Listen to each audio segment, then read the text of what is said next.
how are you all doing tonight? Good. My name is Dave Anderson. This is the second time I've appeared at the Belly Room at the Comedy Store in West Hollywood. You know, this place is an institution. Most of the people that I've met here either have been or should be institutionalized. So, and I'm myself among them. So, I have to apologize for these really harsh lights. With my deep-set eyes, I end up looking like Mount Rushmore at high noon. You know, I invited a friend. I think he's here to support me. And I'm not trying to say he's an alcoholic or anything, but when I told him it's a 2-drink minimum, he asked if there was a maximum. I have a friend. She's so promiscuous. She recently took a pregnancy test, and instead of a plus or minus in the little indicator window, there was a multiplication sign. Recently I was watching a special on Discovery, and they were talking about the Loch Ness Monster. And scientists have come to the conclusion that there's just one Loch Ness Monster, and they came to that conclusion based on their theory of erectile dysfunction.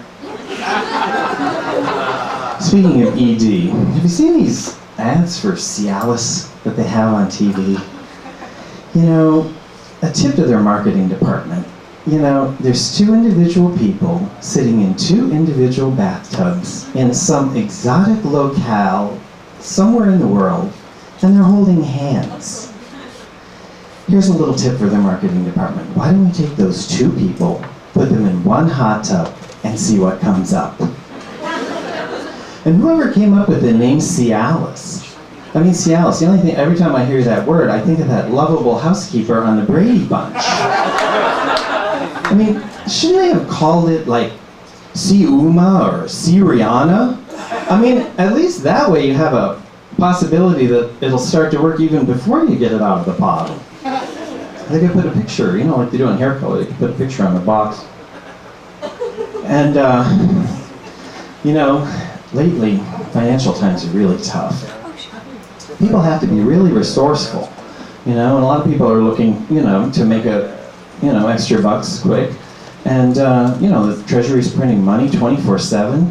I mean, me, I just got a really good, fast, super high-speed color copier because it's so much faster than having to earn it. And I don't get ink on my fingers. And, I've been watching, I was listening to an ad on the radio, and they were talking about, the question was, do you seek sound financial advice from someone you can trust? No, I prefer to meander around and ask random people how they feel like I should invest my hard-earned dollars. And also, have you seen the proliferation of these antidepressant commercials? They're so depressing. Hey, this woman is up there. Her eyes are welling up with tears. She's talking about how awful her life is and her symptoms. You know, just once. I wish they would have some, like, big mug of Cher come into the picture and say, "Are you depressed?" And then, like, some moonstruck, you know, character that Cher played, slap her upside the head and say, "Snap out of it." Also, the other thing I was going to tell you is, recently, I've been listening to the Vice President. And the Vice President, you know, every once in a while, okay, let's admit it, he makes major gaffes, okay? He could be the editor-in-chief of the Weekly Gaffe. The other week I heard him, and he said, in a speech, he says, "If we don't keep spending money, we're going to go bankrupt." He really said that. Now, I don't know about you, but every time that man opens his mouth, I hear the theme song from Are You Smarter Than a Fifth Grader? And I see Jeff Foxworthy doing one of these. Also, I know you've all heard the saying, you know, idle conversation. Have you ever spoken with somebody who actually sounds like they're idling? I have a friend who, he talks like this, he's like, "Well, because I don't know if I'm going to be able to go or not. I'm really going to have to check my schedule and get back to you." And I'm like, it's like he's afraid that I'm going to step into that gurgling and try to get a word in edgewise.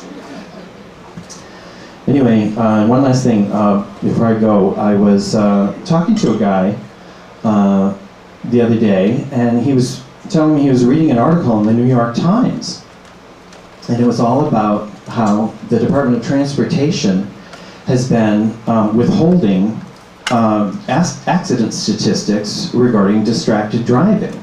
And I mean, I think we've all seen people driving, they're either eating or they're texting or, talking on a cell phone. I actually saw a woman, she's driving down the freeway and she's putting on mascara on her right eye and she's looking at the road with her left eye on the freeway. And this guy says, yeah, he goes, I'm guilty of that too. And I said, what, putting mascara on as you're driving down the freeway? And he goes, no, he goes, I should have looked up quicker. I was reading that article in the Times, and if I would have looked up a couple seconds earlier, I wouldn't have rear-ended you. Thank you very much.